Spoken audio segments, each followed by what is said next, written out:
Hello friends, मेरा नाम हरिहर गुप्ता है। मैं इस बार यूपी जुडिशियल सर्विस में मैंने परीक्षा उत्तीर्ण की है और मैं भगवान की कृपा से दूसरी रैंक लाने में कामयाब हुआ हूँ। ये सब ऊपर वाले के आशीर्वाद से ही संभव था। मैंने अपनी पढ़ाई के लिए कोचिंग राहुल IAS से ली थी और इसके अलावा खुद की भी सेल्फ़ स्टडी करी थी करीब 2 साल तक, जिससे मैं इस परीक्षा में उत्तीर्ण हो पाया हूँ। इससे पहले भी मैंने एक अटेम्प्ट दिया था यूपी का, फर्स्ट अटेम्प्ट था मेरा, उसमें मैं 3 नंबर से रह गया था। लेकिन तब मेरे को बहुत ऐसा लगा सब कुछ दुनिया ख़त्म हो गई और मैं कहाँ रह गया।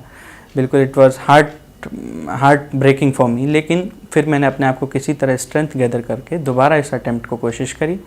मेरे फादर ने मुझे एक कविता ला के दी थी, असफलता एक चुनौती है उसे स्वीकार करें। इस तरह की, आप जानते हैं ये कविता बहुत फेमस कविता है। इसको ज़रूर मैंने ध्यान रखते हुए आगे काम किया और मैं इस पे अटेम्प्ट करने में, अपना सक्सेसफुल होने में, आज मैं आपको अपनी स्ट्रेटजी इस YouTube चैनल के माध्यम से बताऊंगा कि मैंने ये सेकंड अटेम्प्ट में कैसे इस सफलता को पाने का प्रयास किया और मैं इसमें किस तरह से पहुंचा। इसकी जो सेकंड मेरा अटेम्प्ट था, इसकी तैयारी की नींव तो मैंने उसी दिन रख दी थी जिस दिन मेरा पहले अटेम्प्ट में 3 नंबर से रह गया था, क्योंकि वो बहुत ही बहुत ही मेरे लिए बड़ी पेनफुल पीरियड था जब मेरा नहीं हो पाया। मतलब हर तरह से मुझे जो है लो फील हो रहा था, हर तरफ से, from every corner of the society. लेकिन किसी तरह मैंने अपने आप को संभाला और उसको मैंने दोबारा प्रयास करने की कोशिश की। इसमें मेरे फादर ने एक मुझे कविता ला के दी थी जो बहुत फेमस कविता है कि असफलता एक चुनौती है उसे स्वीकार करें और क्या कमी रह गई देखें और सुधार करें। खैर, ये बहुत ही अच्छी थी और इसको मैंने हमेशा गाइडलाइन बना के अपने डेस्क पे लगाए रखा और इसी को बार बार पढ़ के इसी को मैंने जो है आगे अपने प्रयास करता रहा। आज मैं आपको बताऊंगा यूपी जुडिशियल सर्विस की स्ट्रेटेजी के बारे में कि कैसे आप इसको, जैसे मैंने तो सेकंड में किया है, आप इसे चाहें तो पहले में भी कर सकते हैं और दूसरे में भी, अगर भगवान साथ ना दे तो दूसरे में तो आप कर ही सकते हैं। यूपी जुडिशियल सर्विस का exam Uttar Pradesh public service commission लेता है और इसमें 3 चरण होते हैं। पहला प्रीलिमिनरी एग्ज़ाम जिसे हम PT भी कहते हैं, और दूसरा मेंस जो बहुत ही इम्पोर्टेंट ऑर्गन होता है, और तीसरा आपका personality test, interview. Prelims UP judicial service को और स्टेट की जुडिशियल सर्विस से थोड़ा सा अलग माना जाता है, क्योंकि इसकी तैयारी में लॉ तो है ही है, जैसे आप और देखेंगे और स्टेट्स की तैयारी में एक फोकस है लॉ, क्योंकि आप लॉ का ही एग्ज़ाम दे रहे हैं और जज का एग्ज़ाम दे रहे हैं। लेकिन यूपी में साथ साथ लॉ के आपको जनरल नॉलेज और जनरल अफेयर्स, करंट अफेयर्स, इसका एक बहुत बड़ा पोर्शन होता है। Even in the preliminary test UP में प्रीलिम्स भी 2 पेपर्स का होता है। पहली जो शिफ्ट होती है उसमें जनरल नॉलेज का पेपर लिया जाता है और जो दूसरी शिफ्ट होती है उसमें लॉ का पेपर होता है। तो दोनों में आपको बहुत अच्छा स्कोर करना है और दोनों में बड़ा संभल के चलना है, क्योंकि अगर आपने सपोज़ कीजिए आपने लॉ में तो अच्छा स्कोर कर लिया लेकिन आपके GK में नंबर कम है तो you will miss the PT, और अगर आपने PT ही मिस कर दिया तो आगे बढ़ने का कोई रास्ता ही नहीं है। और इस बार तो यूपी जुडिशियल सर्विस में पब्लिक सर्विस कमीशन ने पहली बार नेगेटिव मार्किंग इंट्रोड्यूस कर दी थी, तो इसलिए से ये कंपटीशन और थोड़ा टफ हो गया, जिसमें कि आप जो है बिल्कुल भी रिस्क नहीं ले सकते थे कि मैंने अगर 5 या 10 सवाल भी गलत अटेम्प्ट कर दिए या जिसको मैंने ओवर कॉन्फिडेंस में अटेम्प्ट कर दिया तो वो आपको काफ़ी भारी पड़ सकती थी वो चूक। इसके लिए आपको बड़ा संभल के रहना था। इसके लिए मैंने अलग तरह से स्ट्रेटेजी तैयार की कि मैं जो भी अटेम्प्ट करूँगा वो 100% सही होगा, ये मैं मान के करूँगा अटेम्प्ट। और अदरवाइज़ अगर जिसमें मेरे को डाउट है वो मैं बिल्कुल अटेम्प्ट ही नहीं करूँगा, क्योंकि 100% आपके माइंड में ये होना चाहिए कि मैं जो ये सवाल अटेम्प्ट कर रहा हूँ ये बिल्कुल राइट आंसर है। अदरवाइज़ नेगेटिव मार्किंग के पेपर्स में आपको प्रॉब्लम आ सकती है, क्योंकि ये और स्टेट से डिफरेंट है जहाँ पे नेगेटिव मार्किंग नहीं है, क्योंकि वहाँ तो आप एक थोड़ा रिस्क भी ले लेते हैं, चलो मैं ये 4 नंबर और भी लगा देता हूँ, क्या पता कुछ ना कुछ हो जाए। लेकिन इसमें आप बिल्कुल रिस्क नहीं ले सकते। नेगेटिव मार्किंग में आपको बिल्कुल सटीक होना चाहिए कि मेरा ये आंसर बिल्कुल सही है। इसी तरह से और अगर आप प्रीलिम्स में यूपी प्रीलिम्स में के लिए जाना चाहते हैं तो आपको घटना चक्र, परीक्षा मंथन, राहुल आईएएस की करंट अफेयर्स की मैगज़ीन, इन तीनों को आपको बिल्कुल बाय हार्ट याद करना है। ये तो आपके हैं जो मार्केट में रिसोर्स अवेलेबल हैं वो। दूसरा होता है आपका खुद का माइंड, क्योंकि आप देखेंगे आपके सामने रोज़ खबरें आती हैं लेकिन आप उन पर गौर नहीं करते हैं और वही सवाल बन जाता है। जैसे कि आप देखेंगे न्यूज़ आप देख रहे हैं लेकिन आप न्यूज़ कैजुअल वे में देख रहे हैं, जिसमें आपको पता है कि ये अगर आप एक कैजुअल एटीट्यूड से देख रहे हैं तो शायद आप उसमें से वो सवाल ना निकाल पाएँ कभी। लेकिन अगर आप उसे एक फोकस्ड अप्रोच से देख रहे हैं और आपके माइंड में वही चल रहा है कि मेरा शायद ये क्वेश्चन बन सकता है, तो वो बन सकता है। जैसे यूपी में प्रीलिम्स में इस बार एक सवाल आया था कि योगी आदित्यनाथ जी ने जो अयोध्या को लेके कुछ वो न्यूज़ पे चैनल चल रहा था, तो मैंने वहीं से वो कैच किया था कि अयोध्या में जो फॉरेन डेलीगेट्स आए थे उनको योगी आदित्यनाथ जी ने, ऑनरेबल चीफ मिनिस्टर ने रिसीव किया था।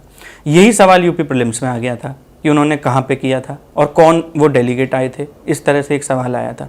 तो ये मैंने इसको कहीं परीक्षा मंथन या किसी मैगज़ीन में नहीं पढ़ा, बस एक फोकस्ड अप्रोच जो दिमाग में थी उसी से जब मैं न्यूज़ देख रहा था तो वहाँ से ग्रेस्प कर लिया। इसी तरह से आपको, ये तो है जनरल नॉलेज के क्वेश्चन पेपर की तैयारी। दूसरा है आपका लॉ पार्ट। लॉ पार्ट के लिए आपको बेयर एक्ट्स बाय हार्ट याद होने चाहिए। पहले अक्षर में से लेके लास्ट पे अक्षर तक बेयर एक्ट में क्या लिखा है ये आपको पूरी तरह से बाय टिप्स पे होना चाहिए। दूसरा पेपर प्रीलिम्स में ही लॉ का है और लॉ के लिए आपको की है बेयर एक्ट्स प्रीलिम्स क्वालिफाई करने के लिए, मेंस की नहीं कह रहा हूँ, प्रीलिम्स के लिए बेयर एक्ट्स। हर सेक्शन बेयर एक्ट का, जितने भी बेयर एक्ट उसमें पूछे जा रहे हैं, जितने भी लॉ आ रहे हैं, विदाउट एनी डाउट कि ये सेक्शन इम्पॉर्टेंट है या नहीं, उसका कोई वो नहीं है, आपको सारा याद होना चाहिए। 1 से लेके 100 अगर उसमें सेक्शन है तो 100 के 100 ये आपको हर जगह मदद करेगा। लॉ के अगर स्टूडेंट हैं और आप जुडिशरी में कैरियर बनाना चाहते हैं तो ये आपके लिए वैसे भी मददगार है और बिना इसके आप कोई भी जुडिशियल सर्विस कभी भी क्रैक नहीं कर पाएंगे, ये तो बिल्कुल सत्य है। इसलिए बेयर एक्ट्स पे कमांड एक आपके अंदर एक कॉन्फिडेंस भी पैदा करेगा कि आई नो द लॉ, और उसमें जितने सेक्शन है विदाउट, मैंने जैसे पहले भी कहा कि कोई उसमें ये डाउट नहीं होना चाहिए कि ये सेक्शन इम्पॉर्टेंट नहीं है या ये सेक्शन इम्पॉर्टेंट है। आपको सारे करने हैं, चाहे वो पूछे गए नहीं पूछे गए या आप आगे पूछे नहीं गए तो ज़रूर कभी आ सकते हैं, और ज़रूर ऐसा होता नहीं है, पूछे ही जाते हैं अमूमन तौर पे। और यूपी के लिए थोड़ा स्पेशली अलग है क्योंकि इसमें आपको थोड़ा जुरिस्प्रूडेंस का एंगल, इंटरनेशनल लॉ का एंगल, ये भी आपको साथ में देखना पड़ेगा। इसके बिना, इन दोनों के बिना भी प्रीलिम्स में आपको दिक्कत आ जाएगी। आपको बहुत कमांड होना चाहिए।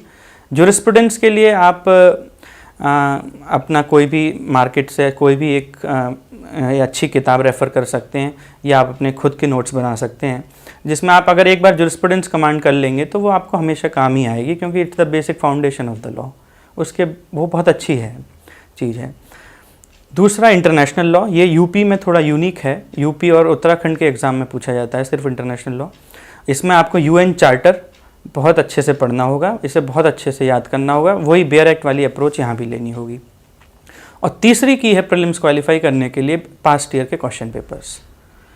पिछले 10 साल के क्वेश्चन पेपर आपको पूरी तरह से उन्हें सॉल्व करना है, उनमें से नोट्स बनाने हैं इनफैक्ट कि भाई ये क्वेश्चन बहुत इंपॉर्टेंट है, ये इतनी बार आ चुका है, या आपको ये क्वेश्चन में ये आंसर होता है इस क्वेश्चन का, तो आपको वो ज़रूर याद होना चाहिए कि भाई इसका ये आंसर है, या इसमें अगर कुछ किसी तरह की वो है कि डाउट है कि किसी पेपर में ए आंसर था, किसी में बी आंसर था, तो आपको ये खुद के सेल्फ एनालिसिस से क्लियर करना होगा कि इसका सही आंसर पब्लिक सर्विस कमीशन ने क्या माना था, वही आंसर आपको लगाना होगा, क्योंकि ये आपके लिए बड़ा मददगार होगा। ये 3 चीज़ें तो हैं आपके प्रीलिम्स क्वालिफाई करने के लिए, बेयर एक्ट, साथ साथ आपके जो 2 सब्जेक्ट यूपी में मैंने बताया स्पेशल, और इसके साथ साथ पास्ट ईयर के क्वेश्चन पेपर्स। ये दिस इज़ अ की टू क्वालिफाई प्रीलिम्स। और नेगेटिव मार्किंग में, क्योंकि ये थोड़ा आपका रिस्पॉन्सिबिलिटी और बढ़ जाती है कि आप फेल होने का बिल्कुल भी चांस नहीं ले सकते। एक भी सवाल में आप कैजुअल अप्रोच नहीं रख सकते। You have to click every question with a remarkable punctuality, मतलब रिमार्केबल प्रिसीजन। दूसरा और सबसे इम्पॉर्टेंट स्टेज है एग्ज़ाम का मेंस।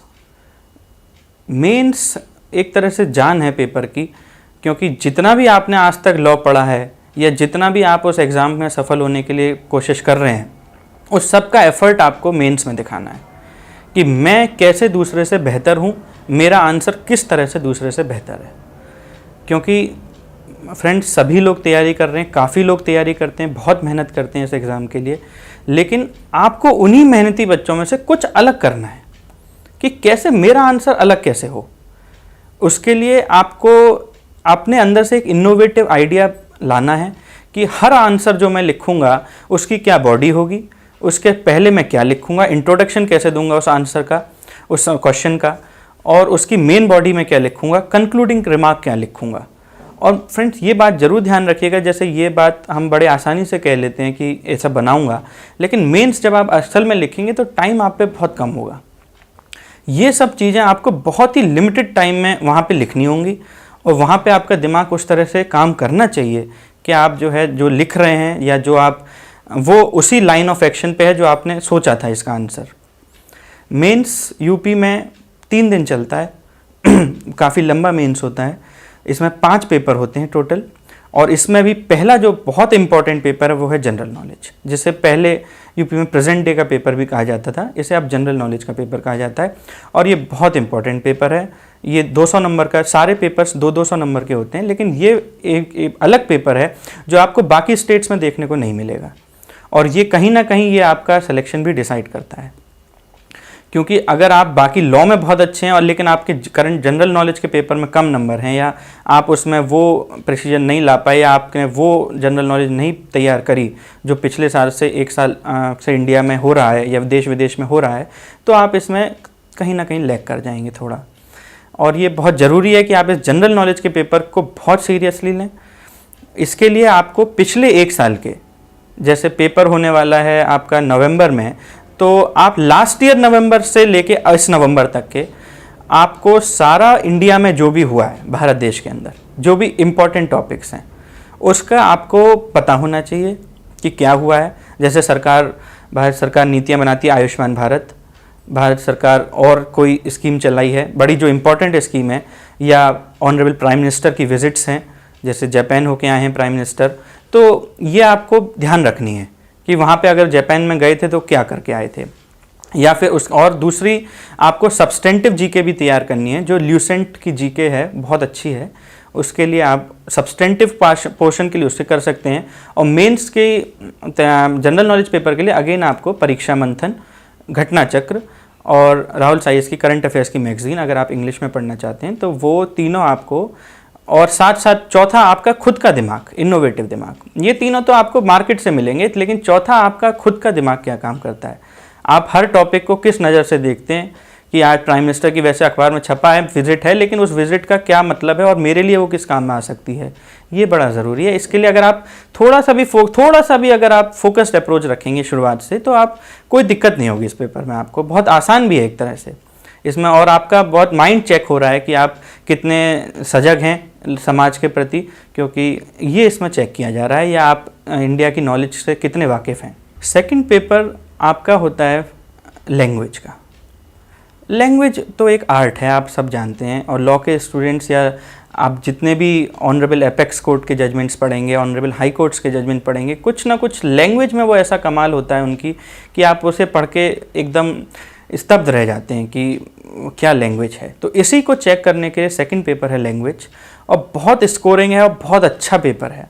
इसमें अगर आप जनरली बच्चे, हम लोग, मैं सब लोग ये गलती कर देते हैं कि हम लॉ पे बहुत फोकस है, जीके भी पढ़ ली, लेकिन जो एक बड़ा इम्पॉर्टेंट और छोटा और बड़ा स्कोरिंग पेपर था लैंग्वेज, उसे हम कहीं ना कहीं इग्नोर कर देते हैं, और ये हमारे लिए बहुत फैटल होता है एट द एंड। क्योंकि आप देखेंगे कि नंबर उसके भी उतने हैं, 200 नंबर का पेपर है, और अगर आप इसमें अच्छा करेंगे तो आप 200 में से आई एम श्योर 150 नंबर तो आराम से ला सकते हैं, अगर आप में थोड़ी भी आपने लैंग्वेज को प्रिपेयर रहे हैं और उसके लिए अवेयर रहे हैं। इसमें आपको एस्से का एक क्वेश्चन होगा 60 मार्क्स का, दूसरा एक प्रेसी राइटिंग होगी 60 मार्क्स की। तो देखिए कितना, कहाँ आप अगर एक 8 नंबर का सवाल अटेम्प्ट करेंगे, उसके लिए आप कितना घंटे पढ़ेंगे, तब आप वो पेपर एक सवाल तैयार कर पाएंगे। और यहाँ आप अगर उस टॉपिक पे अवेयर हैं और उस टॉपिक को आपने तैयार कर रखा है अपने माइंड में, तो आप एकदम से एज ले जाएंगे। और हिंदी टू इंग्लिश और इंग्लिश टू हिंदी ट्रांसलेशन, ये बहुत इंपॉर्टेंट है। मैं कहूँगा आप अगर अपनी तैयारी कर रहे हैं तो रोज़ का 1 घंटा, ज़्यादा नहीं, पौन 1 घंटा आप इसमें दीजिए। I am definitely you will hit it. इसमें कोई दो राय नहीं है कि ये पेपर बहुत इंपॉर्टेंट है और बहुत ही स्कोरिंग है, जिसको आम तौर पे हम लोग मिस कर जाते हैं। ये हमसे गलती हो जाती है, हम लोग लॉ पे ध्यान लगा रहते जाते हैं और लैंग्वेज छूट जाती है, और लैंग्वेज जहाँ छूटी वहीं आपकी मेरिट बिल्कुल डाउन हो जाएगी। तीसरा पेपर है फ्रेंड्स लॉ सब्सटेंटिव पार्ट 1। इसमें भी एक की बात है कि आप देखेंगे जो टोटल पेपर है वो 200 नंबर का है, लेकिन अकेला कॉन्स्टिट्यूशन 50 नंबर का है। तो कहाँ एक तरफ 50 नंबर का पूरा कॉन्स्टिट्यूशन और कहाँ पूरा पेपर 150 नंबर का रह गया। तो अगर आप कॉन्स्टिट्यूशन में बहुत अच्छे हैं और जो संविधान जो इस देश की बुनियाद है, अगर उसमें अगर आप बहुत अच्छे हैं और उसमें आपके कॉन्सेप्ट बिल्कुल क्रिस्टल क्लियर हैं, तो आप इस 50 में बड़ा अच्छा स्कोर कर सकते हैं और इससे आपकी ओवरऑल मेरिट में कहीं ना कहीं फ़र्क पड़ेगा। तो इसके लिए आप कॉन्स्टिट्यूशन पे स्पेशल ध्यान रखें।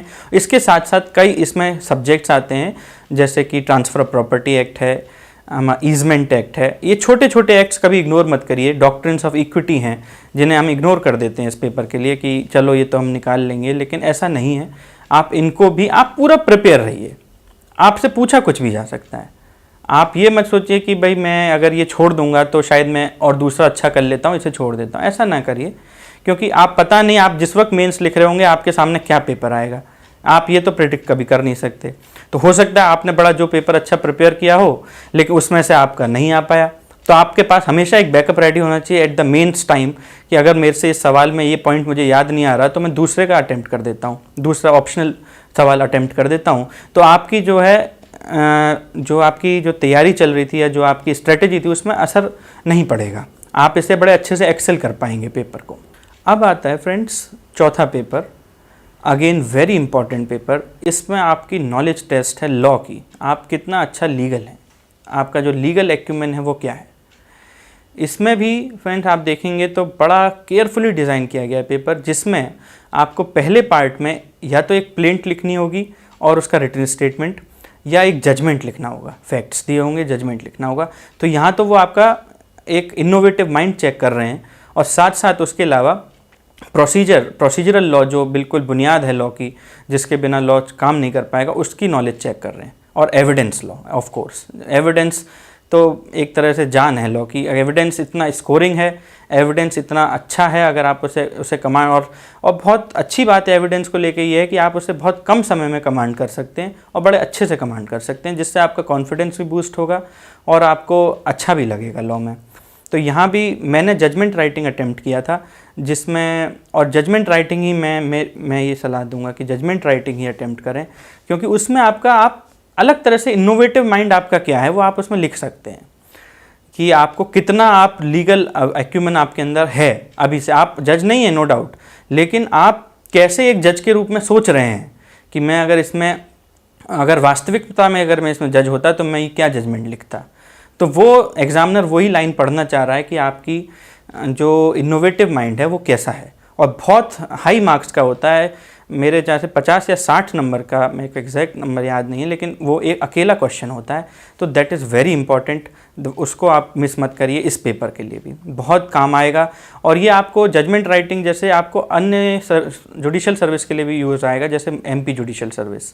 एमपी जुडिशल सर्विस में एक पेपर ही इसी बात का होता है कि जजमेंट राइटिंग की स्किल्स कैसी हैं, सिविल और क्रिमिनल। और इवन छत्तीसगढ़ में तो जो मेंस होता है वो सिर्फ जजमेंट राइटिंग पेपर का ही होता है। तो आप इसको कभी ना मिस करें, और बहुत इसको प्लेंट के उसमें ना रहें कि मैं प्लेंट लिख लूँगा, थोड़ा आसान होता है, लेकिन आप जजमेंट पे थोड़ा कोशिश करें। प्लेंट लिखेंगे तब भी स्कोर करेंगे नो डाउट, लेकिन जजमेंट लिखेंगे तो शायद थोड़ा ज़्यादा स्कोर कर जाएं, और वही तो आपको चाहिए। अगर आपको थोड़ा सा भी एज लेना है दूसरे से तो आपको वो ज़रूरी है। पांचवा और बहुत ही इम्पॉर्टेंट पेपर जो आखिरी पेपर है वो इसमें है लोकल लॉज का और पीनल लॉज का।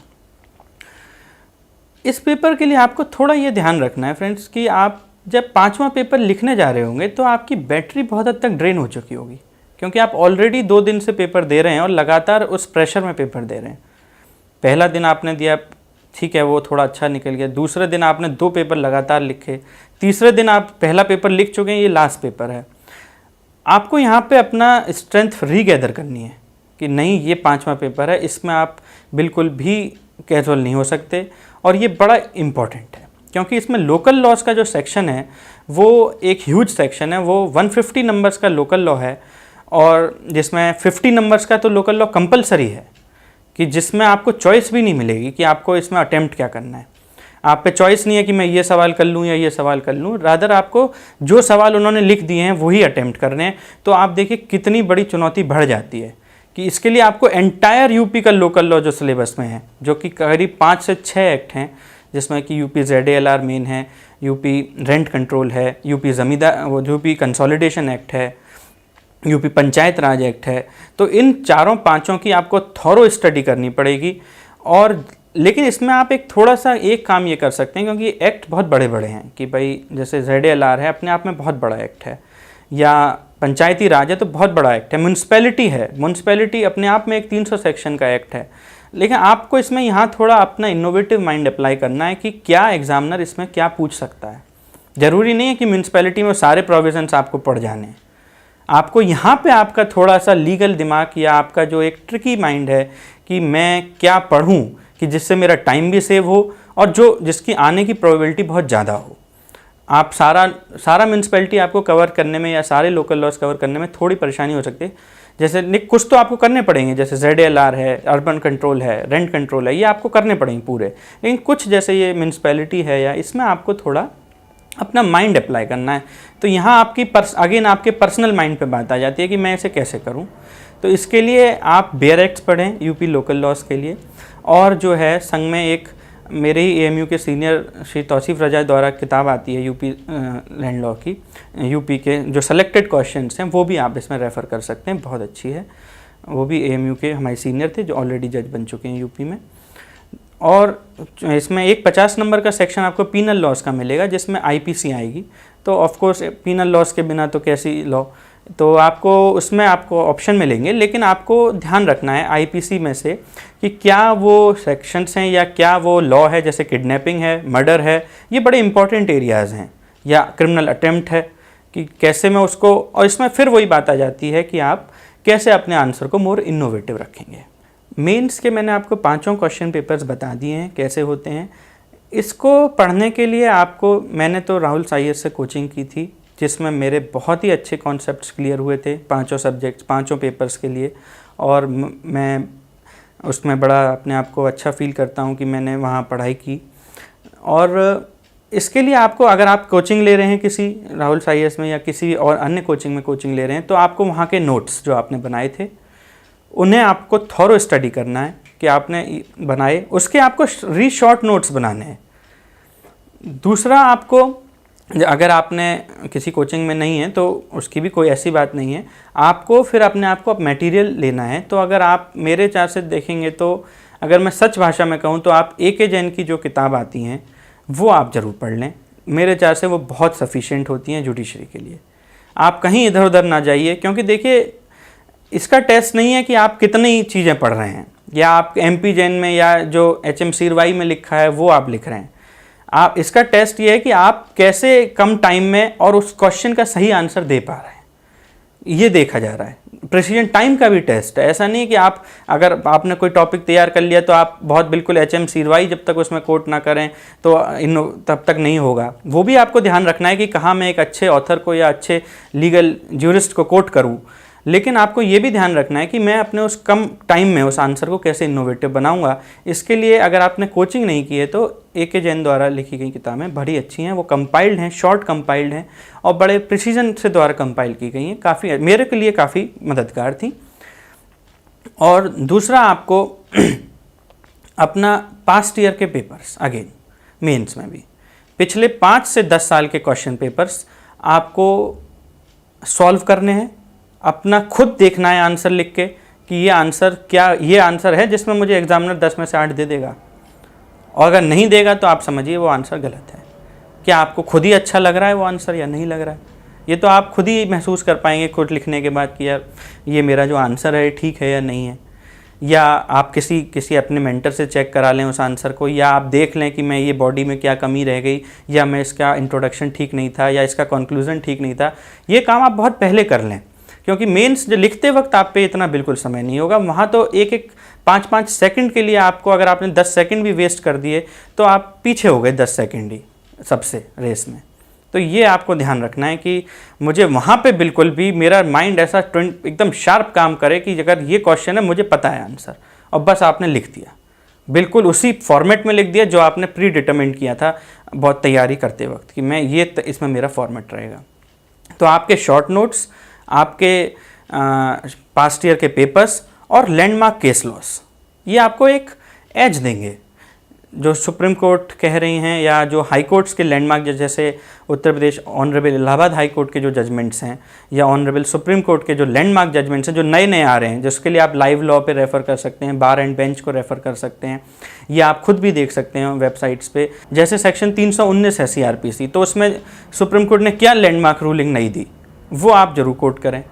या जैसे एडल्ट्री लॉ है तो उस पर सुप्रीम कोर्ट क्या कह रही है, सबरीमाला इशू है क्या कह रही है, इसे मैं कहाँ यूज़ करूँगा इस जजमेंट को। क्योंकि अगर आप लेटेस्ट केस लॉ लिखेंगे 2018 का, 17 का, 19 का इनफैक्ट, तो एक ये ऑब्वियसली एज दे देगा आपको पेपर में कि भाई examiner will have a confidence that student know कि what he is writing in the paper, और उसको वो कैसे इनोवेटिव बना रहा है। यही मेरे ख्याल से मेंस को क्रैक करने के लिए मेरी स्ट्रेटजी थी, और मेरे ख्याल से अगर आप लोग भी इसे फॉलो करेंगे तो काफ़ी हद तक सफल होने के उम्मीद होगी। ये तो थी प्रीलिम्स और मेंस की स्ट्रेटजी। अब तीसरा है आपका इंटरव्यू, पर्सनैलिटी। इसके लिए तो आप खुद भी समझ सकते हैं कि knowledge is not a factor. Knowledge है, वो भी जान रहे हैं, ऑनरेबल जजेस जो इंटरव्यू ले रहे हैं, ऑनरेबल चेयरमैन या मेंबर जो इंटरव्यू ले रहे हैं, जो लॉ एक्सपर्ट इंटरव्यू ले रहे हैं, कि वो जानते हैं कि आपने लॉ तो पढ़ा है, अदरवाइज़ आप मेंस क्वालिफाई ना करते। लेकिन वो थोड़ा ये देखना चाह रहे हैं कि क्या ये जो बच्चा है या जो लड़की है या जो भी कैंडिडेट है, या ये जुडिशरी के हिसाब से फिट है या नहीं, उसका जो एक जुडिशल माइंड है या उसका जो पर्सनैलिटी है वो एज अ जज सूट करेगी या नहीं करेगी, उसके नंबर हैं। और नॉलेज के तो ऑब्वियसली हैं ही हैं, वो ऐसा नहीं कि आप बिल्कुल पढ़ के नहीं जाएं इंटरव्यू में और भले ही कितनी अच्छी पर्सनैलिटी हो, ऐसा नहीं है। पर्सनैलिटी आपको अपने, ये तो आपकी एक इनहेरेंट होनी चाहिए। जैसे कि एक कंपैशन होना चाहिए जज में, वो कंपैशनेट फीलिंग आपकी उनको दिखनी चाहिए कि भाई मैं कैसे उनको आपको प्रूव करना है कि सर मैं I am the perfect one for becoming a जज, मुझे लीजिए प्लीज़, मैं ही हूँ जो बिल्कुल सही हूँ, और मैं इस पोस्ट के लिए इसके लिए मेरी जो क्वालिफ़िकेशंस हैं, मेरी जो पर्सनैलिटी हैं वो सूट करती हैं, मैं जज के रूप में एक बेहतर काम कर पाऊँगा और समाज के लिए प्रति काम कर पाऊँगा, और समाज को जो भी जितने भी न्यायोचित बातें हैं वो कर पाऊँगा समाज में। और साथ साथ ऑब्वियसली आपको जो है अपना लॉ तो कमांड ऑफ कोर्स करके ही जाना है, क्योंकि they can ask anything from anywhere. और दूसरी बात, आपको प्रैक्टिकल सवालों का ध्यान रखना है कि कोई सिचुएशन दे देंगे तो उसमें वो आपको ये चेक कर रहे हैं कि ये सिचुएशन में जो है ये जो कैंडिडेट है ये विचलित तो नहीं हुआ, क्या ये इसका भले ही गलत है जवाब, गलत हो सकता है जवाब, इसमें कोई बड़ी बात नहीं है, आपका जवाब गलत हो सकता है जो प्रैक्टिकल सवाल है, लेकिन आपने कितनी सहजता से उसका जवाब दिया, या आपने अगर कोई जवाब आपको नहीं आ रहा था तो आपने मिसगाइड नहीं करने की कोशिश की बिल्कुल भी, और आपने तुरंत माफ़ी मांग ली इंटरव्यू बोर्ड से, या सर मेरे को ये नहीं मालूम है, तो इसका आपका बहुत वो इम्पैक्ट पड़ेगा और वो बेटर नंबर आपको अवार्ड करेंगे, जैसा मैं समझ पाया इसको लेके। यही मेरी प्रीलिम्स के लिए, मेंस के लिए और इंटरव्यू के लिए स्ट्रेटजी थी। तो ये थी फ्रेंड्स मेरे प्रीलिम्स, मेंस और इंटरव्यू की स्ट्रेटजी। मैं आशा करूँगा कि आप लोग इससे थोड़ा बहुत देखेंगे, या मेरा बिल्कुल ऑनेस्ट स्ट्रेटजी थी, इसमें किसी भी तरह का कुछ मैंने अलग करके नहीं बताया है। वैसे मैं I am no one to guide आप लोगों को, आप लोग बहुत अच्छे हैं और बहुत होनहार होते हैं जितने भी मेहनत कर रहे हैं, और ख़ुद काफ़ी अच्छा समझते हैं। बस अगर आप इससे कुछ भी फ़ायदा ले पाएँ तो बहुत मेरे लिए बड़ा अच्छा फील करूँगा मैं। ये मेरी बिल्कुल स्ट्रेटजी थी, बिल्कुल ऑनेस्ट स्ट्रेटजी थी मेरी। और लास्ट में बस मैं सब लोगों को एक ही बात कहना चाहूँगा कि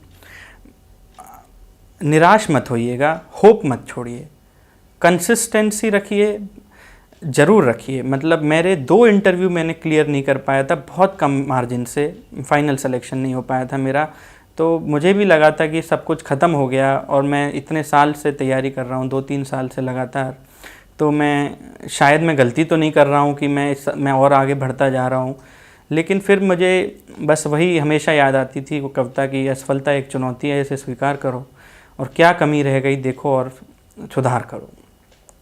क्योंकि इसको हमें मानना चाहिए, अपनी बात को, अपनी गलती को समझना चाहिए और आगे बढ़ना चाहिए और उसमें कंसिस्टेंसी बनाए रखें। आई एम श्योर आप लोग सभी इस इंटरव्यू से थोड़ा कुछ गैदर कर पाएंगे, जो इतना भी मेरे लायक था, मैंने जितना में समझ थी मैंने आपको बताया है।